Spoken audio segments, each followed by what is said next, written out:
tab, let the journey begin. Knowledge on tap, let the lesson sink in. Blockchain was supposed to bring trust to money and transparency to systems that have been broken for decades. But in reality, it's also become a magnet for scams, corruption, and some of the wildest financial crimes we've ever seen. In this video, I'm breaking down the biggest scandals in crypto, why they happened, and what they mean for the future of blockchain.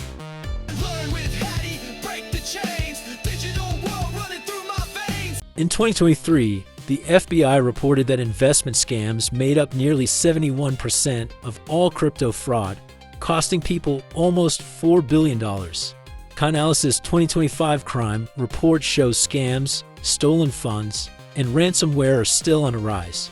Now, here's the twist. Illicit transactions only make up around 0.15% of all crypto activity, but the scandals are so massive that they define how the whole industry is viewed. When billions vanish overnight, nobody cares about the percentages. They see corruption and chaos.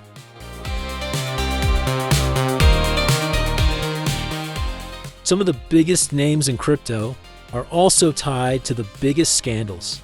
FTX was once the golden child of the industry, but Sam Bankman-Fried was caught misusing customer funds on political donations, real estate, and risky bets. Over $8 billion in losses later, he's facing decades in prison. Help Binance, me! the world's largest exchange, wasn't immune either. Its founder, Changpeng Zhao, pled guilty to anti-money laundering violations, and Binance agreed to pay a $4.3 billion settlement, the largest of its kind. And then there's Terra. Do Kwon's so-called stablecoin collapsed in spectacular fashion, wiping out $40 billion in market value and triggering one of the largest crashes in crypto history. Kwon was eventually arrested and extradited.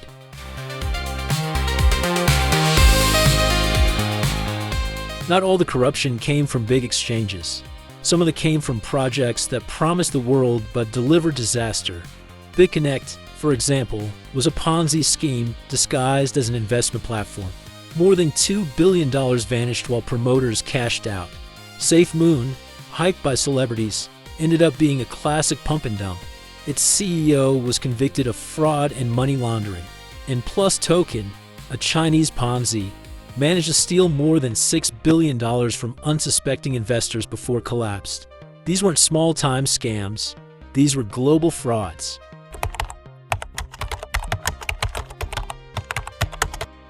The crackdown hasn't stopped. In 2025, Alex Mashinsky, the CEO of Celsius, was sentenced to 12 years in prison for defrauding investors. Credit executives also went to jail for mismanaging hundreds of millions in deposits. In Hashflare, a cloud mining company was exposed as a $577 million Ponzi, but some battles are still raging. Coinbase is fighting regulators over whether crypto staking is a security. Ripple is still locked in a legal war with the SEC over XRP. And privacy tools like Tornado Cash are testing how far governments will go in treating developers as criminals.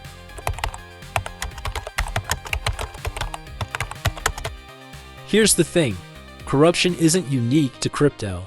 Traditional banks like JP Morgan have paid tens of billions in fines for fraud and misconduct. The difference is that blockchain is supposed to prevent this. Every transaction is on a record. Every coin can be traced. And that's the irony. The very technology built to stop corruption is also being used to carry out. But unlike Wall Street, blockchain doesn't forget. Sooner or later, every scam leaves a trail.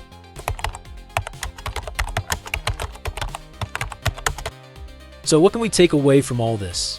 Blockchain itself isn't the villain. The problem is people exploiting hype and loopholes. Billions have been lost, yes, but billions more are being built on real innovation. The dark side of blockchain has been exposed. But if we learn from these scandals, if we use transparency the way it was meant to be used, then maybe the future of this technology can be what it was always supposed to be: trustless, accountable, and free from corruption.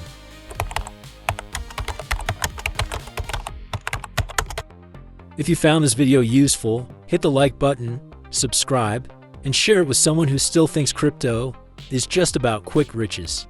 The truth is, it's about much more than that.